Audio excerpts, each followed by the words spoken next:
الريفيو ده كان هيجنني. اطعمة كشري مختلفة، في اللي كان حلو قوي وفي اللي كان ريفيو جديد يا اخواتي بعد غياب فترة، وريفيو من العيار التقيل قوي لاحسن كشري في مصر. جايبين النهارده من 5 اماكن: ابو طارق، كشري التحرير، كشري سيد حنفي، كشري تومة، كشري مؤمن وجحا. فاللايك بتاعك الحلو للفيديو اوعى تكسل، ومتابعة لاخوك توني لان ده بيفرق معايا جدا في اني اقدر اكمل. والاهم من كل ده نصلي على الرسول ونذكر الله. وتعالوا نشوف اطباق الكشري النهارده بتقولي. نبدا باول طبق معانا وهو كشري ابو طارق، علم من اعلام الكشري في مصر. انا كنت مقرر ان اجيب اول حجم في اي مطعم، ولكن اول حجم عند ابو طارق حسيته علبه زبادي عائليه، فجبنا الحجم الوسط التاني على طول وهو سعره 35 جنيه. معاك بقى ازازه الصلصه بتاعتك، شويه الخل والشطه، متروق عليك. تفتح بقى الكشري شكل البصل المكرمل، ونزلت عليه بالصلصه كده بس مش كلها، الكميه كانت حلوه، مع الشطه والخل بقى، واديناها تقليب. معلقه في التانيه كشري ابو طارق نضيف قوي، المعلقه رايقه وتتمزج كده وانت بتجرب الطبق بتاعه. هو مش بالقوه بتاعت زمان، بس دمار يا ابو طارق لسه على وضعك. تاني واحد هو كشري التحرير، وعلبه الكشري بتبدا عنده من 32 جنيه. طبعا التحرير بقى معاه كيس البصل المعروف بيه والشطه والخل والصلصه. نزلت بالبصل وكانت كميته كويسه قوي، وهو شكله زي ما انتم شايفين كده. الصلصه ما كانتش كتيره خالص على الطبق، ودي كانت مشكله شويه. كمان الكشري تحس الرز معجن كده سيكه وماسك في بعضه. المكرونه مش افضل جوده. كمان احلى توابل بدوقها للكشري من التحرير، بس كجوده مكونات وطعم نهائي لا، مش افضل حاجه خالص. والصلصه بتاعته مش مميزه، فللامانه ما كانتش احلى تجربه. وقبل ما ندخل للطبق الجاي قول لي ايه مطعم الكشري المفضل ليك وبتتمزج قوي لما بتاكل منه. بعد كده بقى دخلنا في كشري تومه اللي انتشر مؤخرا وموجود في وسط البلد، وعلبه الكشري عنده بتبدا من 23 جنيه. شكل الصلصه كان مختلف قوي عند تومه، وبعد ما قلبت كل حاجه باخد معلقه كده. مش قصدي حاجه على نعمه ربنا، بس دي اسوأ معلقه كشري يا اخواتي اكلتها من سنين. طعم الصلصه بتاعتهم مش حلو خالص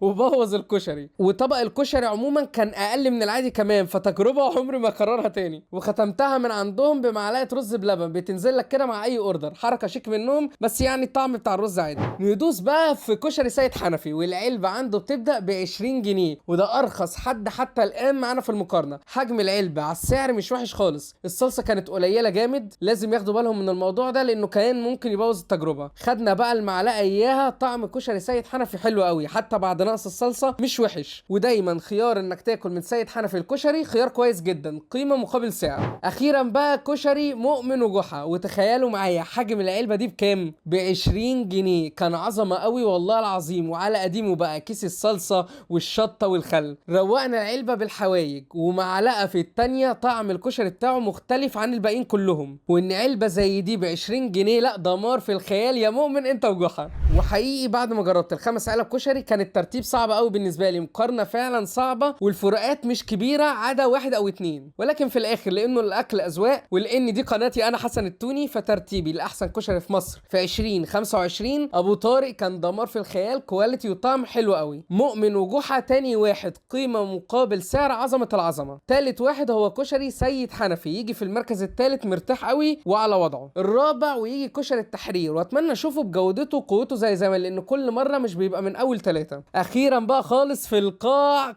كشري تومه، وابعدوا خالص دلوقتي عن صلصه كشري تومه عشان مجنونه. ما تنساش تقول لي انت بتحب تاكل كشري منين وايه المفضل ليك. بس يا اخواتي ده كان ريفيو النهارده. لو عجبك الفيديو ما تنساش تعمل لي اللايك الحلو بتاعك ومتابعه عشان يوصل لك كل جديد. والاهم من كل ده نذكر الله، سبحان الله وبحمده، سبحان الله العظيم. بحبكم في الله، اشوفكم ان شاء الله فيديو قريب. سلام.